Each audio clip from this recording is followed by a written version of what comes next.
Honorable Président, honorables membres du bureau, honorables députés et chers collègues, il y a de mes prérogatives que me confèrent la Constitution et les règlements intérieurs de notre Chambre. Je viens à ce jour saisir la représentation nationale au sujet du drame causé par les câbles électriques de la SNEL dans ma circonscription électorale.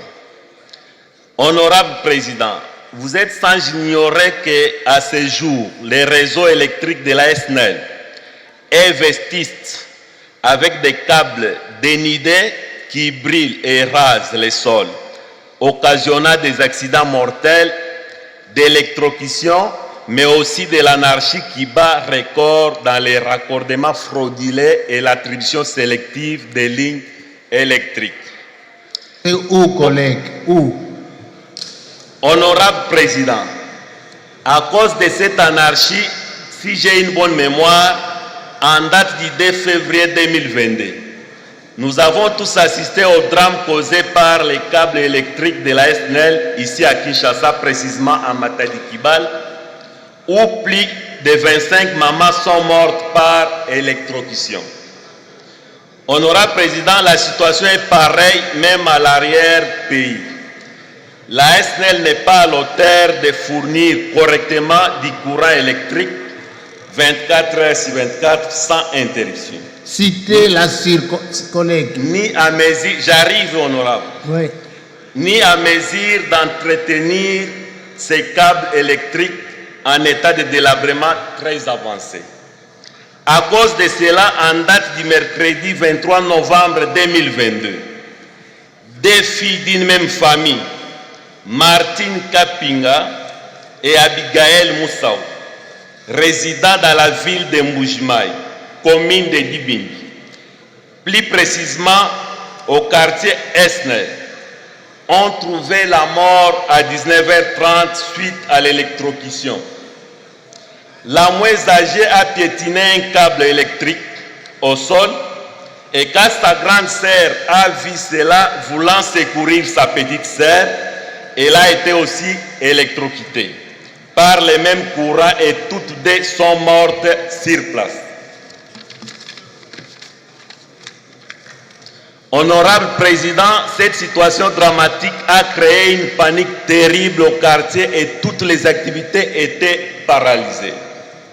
Honorable Président, par manque de matériel adéquat, la SNEL a de sérieux problèmes et distribue les courants électriques en Mboujmaï avec beaucoup de peine, à l'aide d'un moteur qui l'allume entre 18h et 1h du matin, et c'est pendant ces heures qu'on a connu cet incident.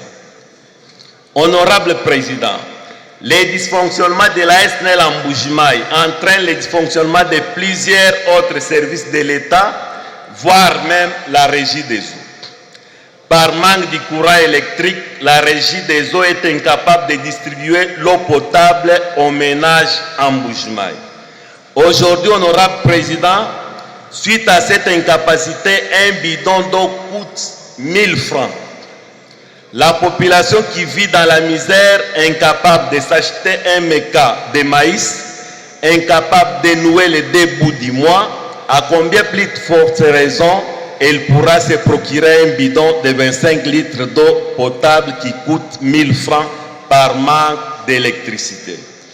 Selon les informations à notre possession, les projets de Tubi-Tubi censés renforcer la capacité de la SNEL et éviter un problème de transport des poteaux, la société Sogec qui a gagné le marché pour transporter les poteaux de Kinshasa vers Mboujmaï éviter à une difficulté sérieuse due à l'état de délabrement très avancé de nos routes, tronçons Kamwesha, Kananga et Mboujmaï. Honorable Président, à ce jour, sur 1400 poteaux que cette société devait transporter vers Mboujmaï, seulement 119 sont déjà arrivés sur place.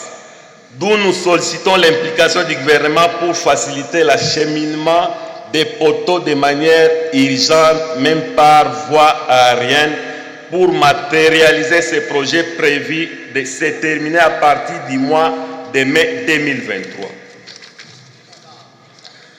Au cas contraire, ce projet risque d'aller même à 4 ans ou 5 ans au lieu de 9 mois prévus. Honorable Président, lors du passage du Premier ministre en Mbuji-Mayi, il avait promis de s'impliquer personnellement pour la reconstruction du barrage de Tchala, dont le matériel date de l'époque coloniale. Malheureusement, jusque-là, rien n'est encore fait. C'est toujours des promesses, rien n'est réalisé sur terrain. Ainsi, j'interpelle le gouvernement à finaliser avec la construction du barrage Katende, consolider la centrale solaire de Chipuka, reconstruire les barrages Tchala comme le Premier ministre lui-même l'avait promis. Cela pourrait accentuer la capacité opérationnelle de la SNEL pour nous éviter des incidents et dysfonctionnements, promouvoir les petites et moyennes entreprises, diminuer les taux d'insécurité, booster l'économie de notre province et notre ville et nous permettre d'avoir un discours de campagne étant donné que 2023 est une année électorale. Je demande à la représentation nationale de se saisir de ces dossiers pour interpeller les autorités de la SNEL afin de nous donner des explications claires sur les circonstances de la mort de ces deux filles et la nature des solutions qu'elles projettent pour mettre fin à l'anarchie et raccordement frauduleux des lignes électriques. Je plaide également pour que le gouvernement puisse venir en aide à travers une assistance financière à cette famille qui a perdu ses deux filles de manière tragique. J'ai dit. Merci, collègue.